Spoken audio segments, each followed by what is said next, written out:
আসসালামু আলাইকুম প্রিয় শিক্ষার্থীরা, আশা করছি আপনারা সবাই ভালো আছেন। আজকে আপনাদের সঙ্গে আলোচনা করব ইংরেজির মা বলা হয় যেটাকে, সেটা হচ্ছে টেন্স। টেন্স থেকে আলোচনা করব, টেন্সের প্রথম ক্লাস। আজকে আমরা এই ক্লাসের মধ্য দিয়ে দেখব টেন্স কত প্রকার, কি কি এবং কিভাবে একটা টেন্স পড়া যায়। এইটা আমি আশা করছি শুরু থেকে শেষ পর্যন্ত তোমরা আজকের এই ক্লাসটি দেখবে। আজকে আমাদের আলোচনার বিষয় হচ্ছে basic elements of tense. Tense and basic elements. Tense পড়তে গেলে কি কি বিষয় আমাদের জানা খুবই জরুরি, আজকে আমরা এই বিষয়ে জানবো। প্রিয় শিক্ষার্থীরা, আমি আপনাদের সঙ্গে আছি Alamgir Kabir, writer, daily 1 hour English and parts of physical grammar. আমাদের পার্টস অফ ফিজিক্যাল গ্রামার বইয়ের অর্ডার চলছে। আপনারা চাইলে আমাদের কমেন্ট সেকশন অথবা আমাদের নাম্বারে যোগাযোগ করে বইটি অর্ডার করতে পারেন। বইটি এইচএসসি অ্যাডমিশন এবং সকল কম্পিটিটিভ এক্সামগুলোতে ব্যাপক হেল্প করবে আমি আশা করছি। আপনারা আমাদের পেজ থেকে কিছু পেজ পড়ে দেখতে পারেন। আজকে আমাদের ক্লাসের টপিকে আমরা চলে যাচ্ছি। প্রথম কথা হচ্ছে টেন্স। টেন্স শব্দের অর্থ কি? সময় বা কাল। টেন্স কাকে বলে? Time of action is called tense. ক্রিয়া সম্পূর্ণ হবার সময়কেই টেন্স বলে। প্রথম কথা হচ্ছে এই টেন্সটাকে আমরা কিভাবে চিনব? আমাদের মাথায় রাখতে হবে টেন্স শিখতে হবে আমাদের বাংলায়। কিভাবে বাংলায় টেন্স শেখা যায় আমরা আজকে এটা দেখব। খুবই চমৎকার একটা বিষয়। আপনি যদি বাংলায় টেন্স শিখতে পারেন তাহলে একই সঙ্গে আপনি ফ্রি হ্যান্ড রাইটিং এবং স্পোকেন ইংলিশে দক্ষ হতে পারবেন। এখানে আমরা একটা লম্ব শব্দটা আমি ভেঙে লিখেছি, আপনারা দেখতে পাচ্ছেন। লম্ব লম এর এটা হচ্ছে পাস্ট টেন্সে ব্যবহৃত হয়, যেমন গেলাম, খেলাম, যাইতাম, যাইতেছিলাম, আসিয়েছিলাম। এই যে ল ম ত, যেই বাংলা ক্রিয়ার শেষেই থাকবে অক্ষরগুলো সেটাই হবে পাস্ট টেন্স। তারপর ব যদি থাকে কোনো ক্রিয়ার শেষে সেটা হবে অবশ্যই ফিউচার টেন্স। এখন বিষয় হচ্ছে ল ম ব, এই তিনটা অক্ষর। ল ম থাকলে হবে কোন টেন্স?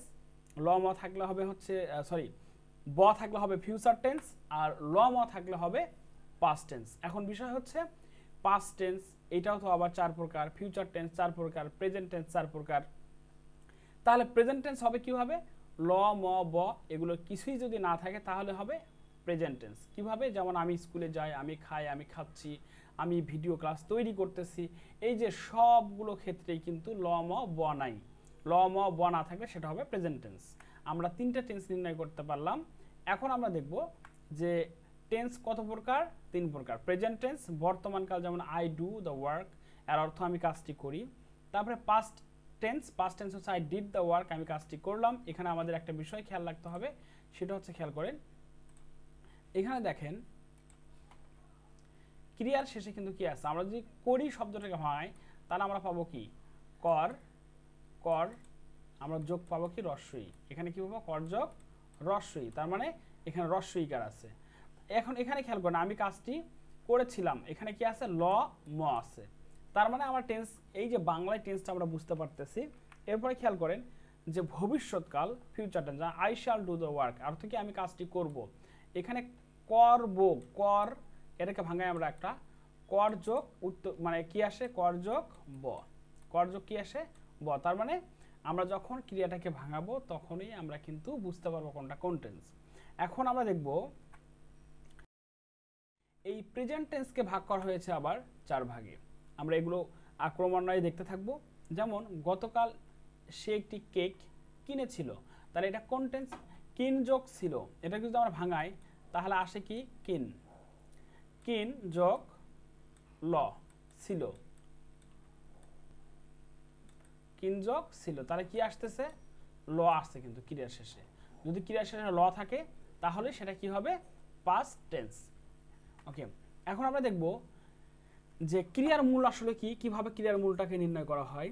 ক্রিয়ার মূল হলো সেই মৌলিক শব্দ বা রূপ যা থেকে বিভিন্ন কালের, পুরুষের বা বাক্যের প্রয়োজনে বিভিন্ন রূপ গঠিত হয়। সাধারণত কোনো শব্দের অব্যয় বা বিভক্তি বাদ দিলে যে অংশটি থাকে সেটি হলো মূল বা শব্দ বা মূল শব্দ বা শব্দ ধাতু। ওকে, ক্রিয়ার মূল নির্ণয়ের 2টি উপায় আছে। 1 নম্বর হচ্ছে ক্রিয়ার মূল খুঁজতে ক্রিয়ার বিভিন্ন রূপ বিবেচনা করতে হবে। যেমন কিনেছিল শব্দটি কিন যোগ এ যোগ ছিল, তাহলে ক্রিয়ার শেষে কি আছে? ল আছে, কিন্তু একদম ক্রিয়ার শেষে কি আছে? ল। আরেকটা উপায় আমরা দেখতে পারি যে সাধারণ বর্তমানকালের রূপে ফিরিয়ে আনুন। কিভাবে? কিনেছিল, কিনে যোগ কিন, এটি ধাতু বা শব্দমূল বা মূল শব্দ।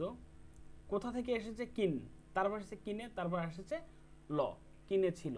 মানে মেন কথা আমরা উল্টা দিক থেকে এখন দেখতেছি যে কিভাবে শব্দটা তৈরি হয়েছিল। এখন আমরা এখানে খেয়াল করি যে ক্রিয়ার রূপ আর ক্রিয়ার মূল, সরি এখানে গিয়েছিল, তার এখানে কি হবে? যাও যোগ ল। এখানে কিন্তু ক্রিয়ার মূল আছে যাও, ক্রিয়ার গিয়েছিলর ক্রিয়ার মূল হচ্ছে যাও। আবার বলেছিল বল। মেইন কথা এটা ক্রিয়ার মূলটা এমনভাবে নির্ণয় করতে হবে যেন পরের যে অক্ষর থাকবে সেটার সঙ্গে যেন স্বরবর্ণ আর না আসে। হ্যাঁ, তারপরে দেখো পড়েছো, পড়েছে, পড়ছে, তার মানে উত্তর মানে ক্রিয়ার মূল কি হবে? পর, পর, পর, পর। উত্তর কিন্তু পর, পরও কিন্তু না, ও কিন্তু আসবে না, পর। ও আ স্বরবর্ণ উচ্চারণ হবে না। তারপরে লিখেছিল, লিখ, লিখ। খ কিন্তু উচ্চারণ হচ্ছে স্বরবর্ণ ছাড়া।